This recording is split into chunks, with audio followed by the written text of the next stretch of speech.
España conquistó México, es decir, un país que no existe conquistó a un país que no existe. Entonces ya desde ahí tenemos un problema en cómo nos cuentan la historia.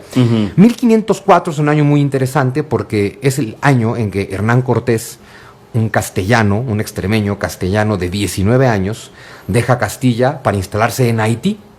Cuando Hernán Cortés deja Castilla a los 19 años, el futuro rey Carlos I y Carlos V tiene 4 años. Es decir, Cortés y Carlos V pues no se conocen, ¿no?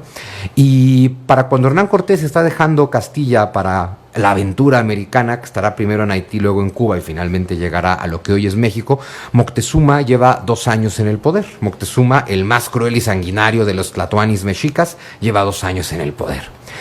Cortés estuvo en Haití de 1504 a 1514, luego estuvo en Cuba. Cabe señalar que Cortés era un hombre letrado, que sabía leer y escribir, que ya en su momento es bastante, que hablaba castellano, que hablaba latín, que era bachiller en leyes, que era un experto en latinismos. Es decir, no es el hombre salvaje y barbaján que nos vende la historia de México. Cuando uno habla con los verdaderos expertos como Christian Duverger, el gran experto de Hernán Cortés, te queda claro que era un hombre bastante ilustrado, ¿no? Pero bueno, este proceso al que llamamos conquista, que comienza con el desembarco de Cortés hace 500 años, precisamente en 1519, y que nos va llevando a la toma de Tenochtitlan. De pronto hay que recordar esto: Tenochtitlan no era la capital de un lugar llamado México, nada más es la ciudad principal de los aztecas, ¿no? Y que Cortés, el 13 de agosto de 1521, toma Tenochtitlan al mando de 800 españoles.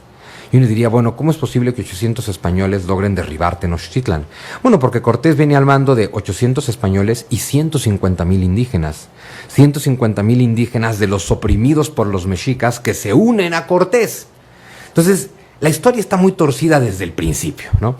Y con los españoles llegó un visitante que nadie hubiera esperado. Con los españoles llegó el virus de la viruela.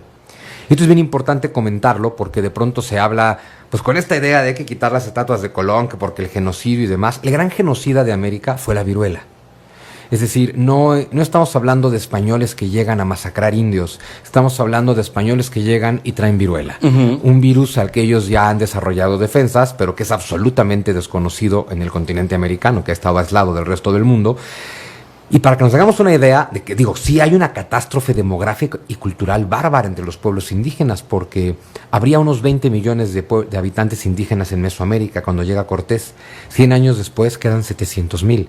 Estamos hablando de que en 100 años, a partir de la llegada de Cortés, murió más o menos el 95% de la población indígena originaria. 95%. América quedó prácticamente despoblada, porque este fenómeno se repitió desde Norteamérica hasta Patagonia.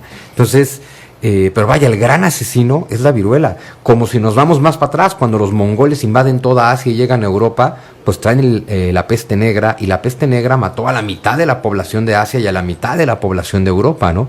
Es decir, son fenómenos terribles, pero son fenómenos de la historia humana. Este país lleva menos tiempo siendo México que lo que fue Nueva España, ¿no? O sea, Nueva España existió durante 300 años, de 1521 a la independencia en 1821.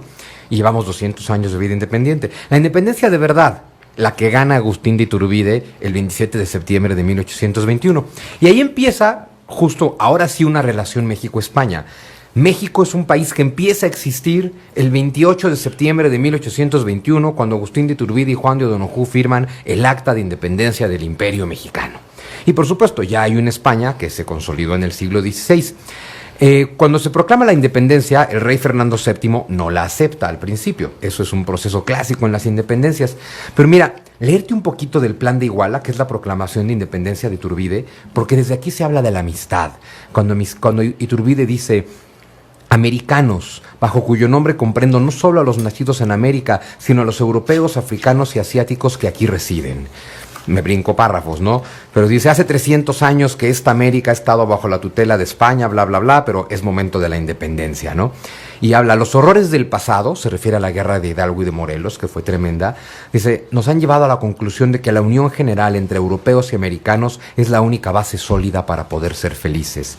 Y fíjate qué bonito termina el Plan de Iguala de Iturbide, dice, españoles europeos, vuestra patria es la América, porque aquí vivís y aquí tenéis a vuestras mujeres amadas y a vuestros hijos, vuestro comercio y vuestros bienes. Y luego dice, americanos, ¿quién de vosotros puede decir que no desciende de español? Ved la cadena dulcísima que nos une, añadid los lazos de amistad, la dependencia de intereses, la educación e idioma, y veréis que son tan poderosos que la felicidad común del reino es necesario que la hagamos todos unidos y en una sola voz. Es un Iturbide que está tratando de ganar una independencia sin pelear con España, sino con un lazo de amistad con España. Él lo define diciendo, hay que desatar el nudo sin romperlo.